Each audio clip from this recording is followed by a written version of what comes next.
What is going on with y'all guys tonight? I am sorry that I did not came in here YouTube and talk with y'all earlier.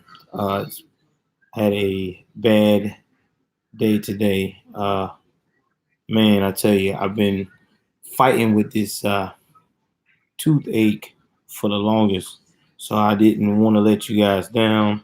Try to put in a video at least every day. So that's why I am about to talk about a story that is going to blow y'all mind. Give me 1 second here. Let me jump right into this. So we're going to talk about uh,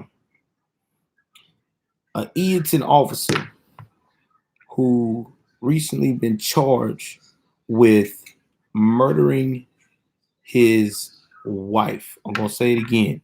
An Eatonton officer who was charged with murdering his wife. Now, I know you're probably asking me, well, where in the world is Eatonton?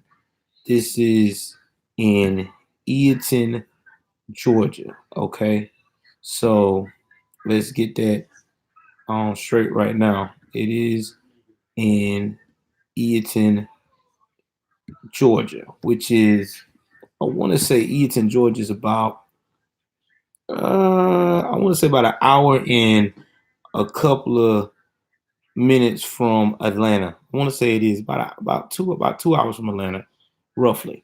So anyway, in Eatonton, Georgia, the officer that's involved in this, Mr. Michael Perrault, called on his superiors on Monday. He was very distraught. Now, Perrault was questioned but was not arrested. Now, he didn't call 911 whenever he had all this mishaps going on with his wife.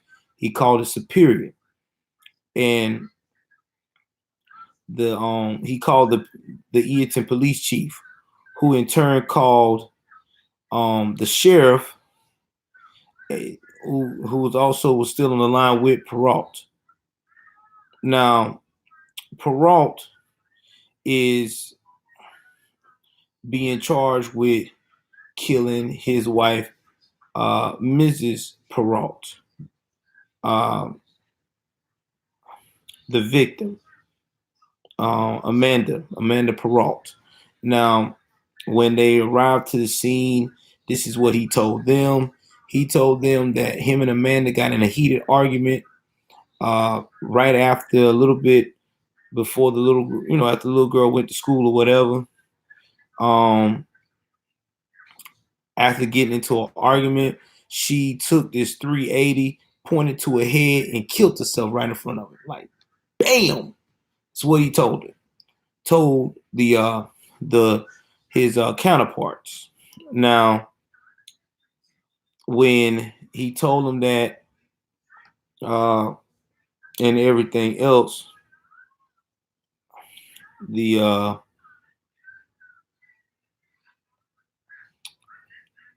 he told them all that, let me get it right. Now, when he told them that, that's when the actual police department that he was already suspended for a domestic dispute a week earlier decided to get the GBI involved.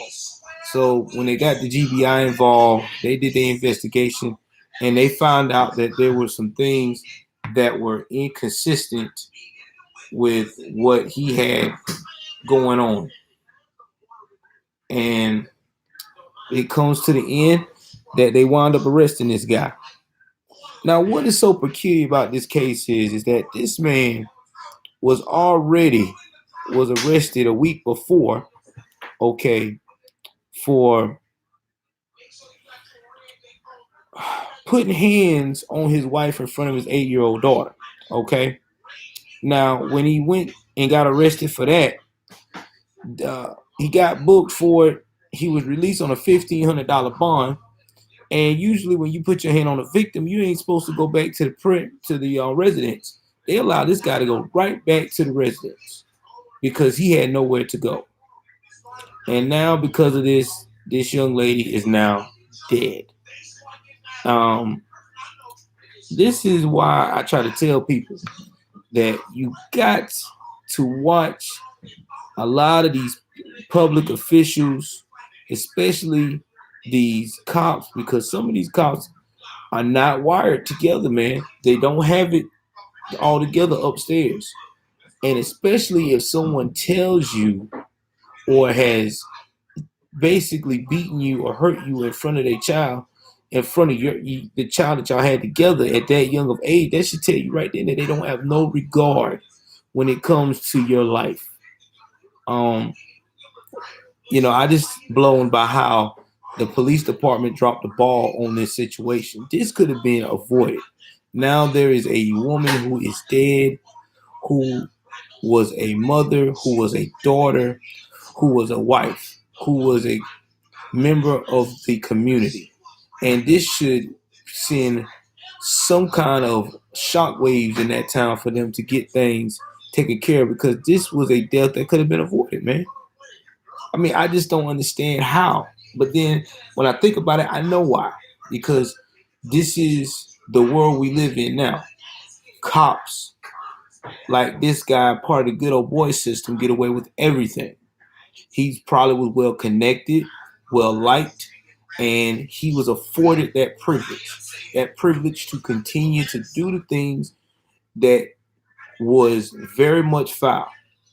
And I wouldn't be surprised if this wasn't the first time that this has happened. And another reason why they got him, because she kept very detailed messages of him threatening her through text, even while he was supposed to be separated from her during that little bit of time while he was held in jail, all the way to the time when he moved back in.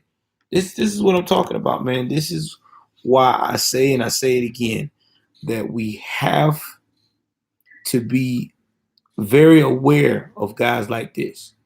Guys like this are no longer street guys. They ain't the guys that look rough and tough. These guys are your police officers. They're your FBI agents. They could be your public officials. And when it comes to politicians, they could be the doctor. They could be your lawyer. They could be the teacher. It could be a series of all these things. Okay. And it breaks my heart to see that now this 8-year-old girl does not have a mom. And this girl's mother, who's also Mrs. Perot's mother, Amanda Perot's mother, even said that she had witnessed this dude drag this woman, dragged her all over the sidewalk. And basically nothing was done. So he's been doing this for a minute. He just got that Teflon Don complex, and now he's gonna have to face the music. My thing is, I wonder how much time he gonna get. I wonder if they gonna protect this guy to the point where they gonna make it involuntary manslaughter, where he only get maybe 20 years or 10 years. This is what I'm waiting on now, because like I said, he had to be part of the good old boy system. Yeah, it made national headlines, but I really think that this dude probably is not gonna get as much time as he needs. I think he probably gonna get 20 years at the max. I promise you. If he don't wind up killing himself, because he looked like the type of dude that probably would kill himself to keep from facing the music. But anyway, the link of the rest of this story is in my description. Please, guys, if you like my content, like it, comment on it. I respond in my comments. Like I said before, just continue to share it and everything else. Follow me on Twitter. You can also see some of my live streams if you follow me on Twitter through Periscope. I do those as well too. So that's it for now, guys. Take care of yourself and be safe out there.